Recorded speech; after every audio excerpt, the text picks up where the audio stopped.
The U.S. has been on the brink of a crisis the entire month of October.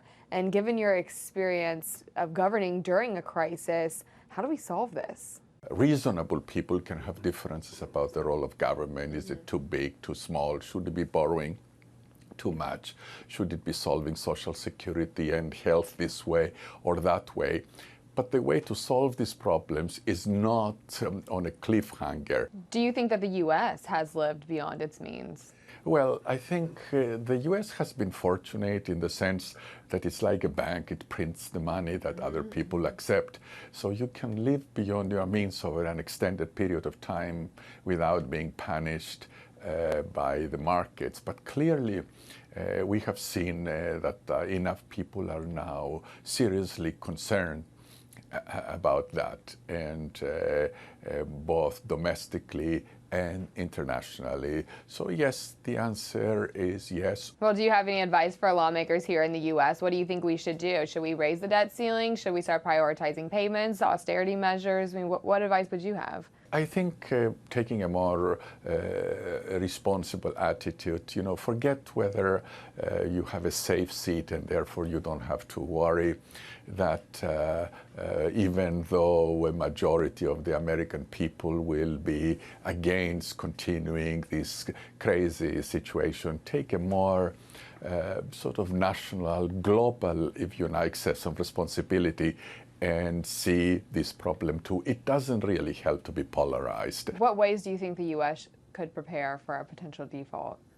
Well, I think the best way to prepare for it is really to avoid it. I mean, I know it sounds like you're not really answering the question, but the consequences of a protracted default are unimaginable. We're talking about the cornerstone of the world economy, the dollar, the U.S. economy, an economy that really has for many, many years has been really the example in some sense of stability, and now to all of the sudden add to the ongoing problems the fact that the U.S. Unravels like this, I think the consequences would be unimaginable. So there's this strong urge as a citizen of the world, as a citizen of Europe, as somebody who is looking out for the interest of mankind. I think it's imperative that they really find a solution sooner than later. But how do we avoid it? Do we continue to raise the debt ceiling and go into the Federal Reserve for monetary stimulus, or do we start making cuts to our budget and putting austerity measures on the people? I think it's a little bit of both. I think raising the debt ceiling is a sine qua non, is something that really has to happen.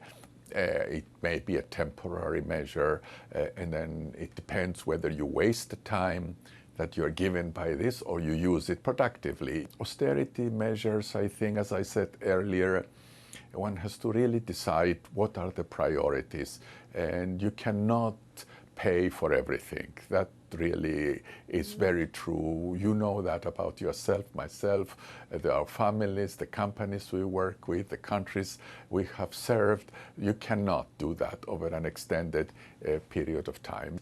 There are many who get benefits who don't really need them, and there are those who need them who don't really get them. So some kind of redistribution also would be helpful to have also sustainable social fabric going forward.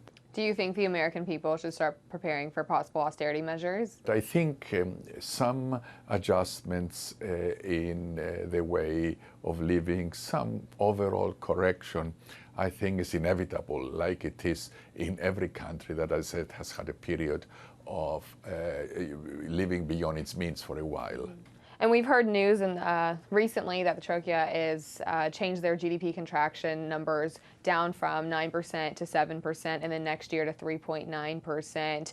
What can we attribute this to in Cyprus? Well, I think, obviously, when this crisis happen, it's sort of like losing your innocence. It's the first time that it happens, and you try to estimate what kind of impact will that have on the confidence of consumers, on the confidence of investors.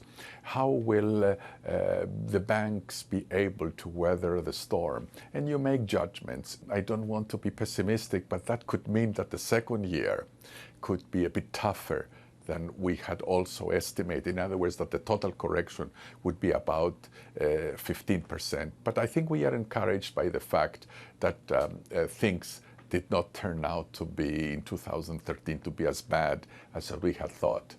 And we know that the standard of living in Cyprus is tough right now with the austerity measures that the people have been put through. How are the people responding to these measures? I think Cypriots have shown a lot of maturity, realizing that the last generation had really had a very substantial increase in its standard of living. Some of it was in the form of bubbles, whether it was a real estate bubble. People saw the value of their wealth, their property, their houses going up substantially in ways that looked really unreal and unsustainable. So people were ready for a correction.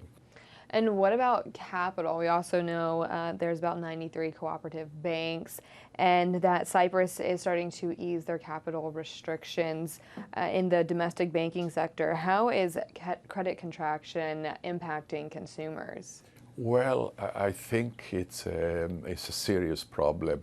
I would be less concerned about consumers because Cypriots had over the last few years overconsumed. So it will do them some good to borrow a little less and spend a little less. What I am more concerned is about small businesses, the businesses that need working capital to keep their people employed, to buy their raw materials, to keep producing.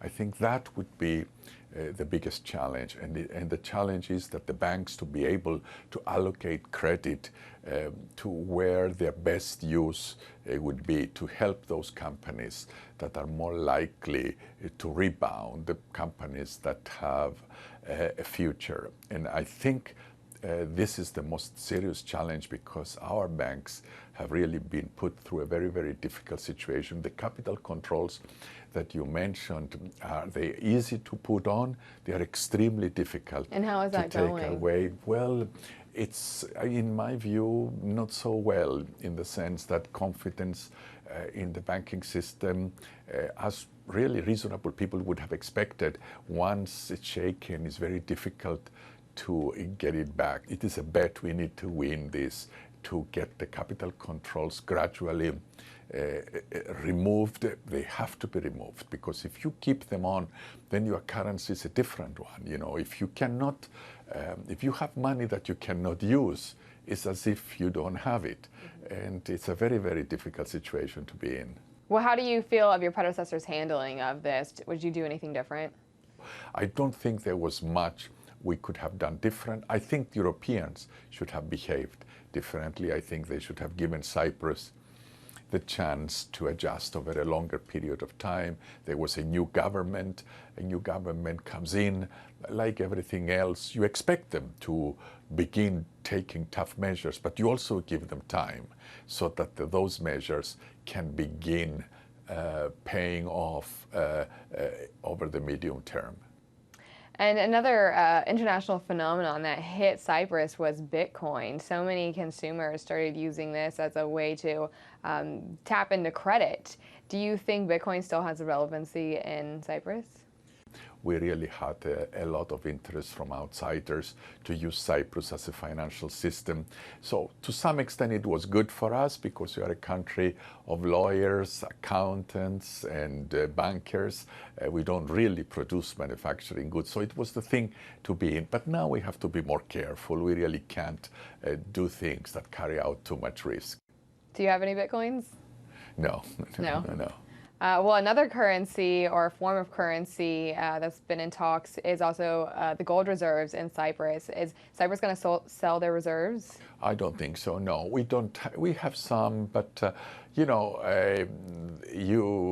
even if you do it to retire debt. You don't sell the family jewels in order to spend it. If you have to do it, it's because you want to reduce your indebtedness, to reduce the debt, the burden on the next generations. I don't think that is an issue now. The amounts are not that big anyhow. It has to be done in the context of the European Central Bank, so I don't think that's in the cards. What type of efforts are you moving forward with in Cyprus to improve relationships with Russia, given that a lot of their investors were Russian? We have a very good, very agile profession, a very lasting relation.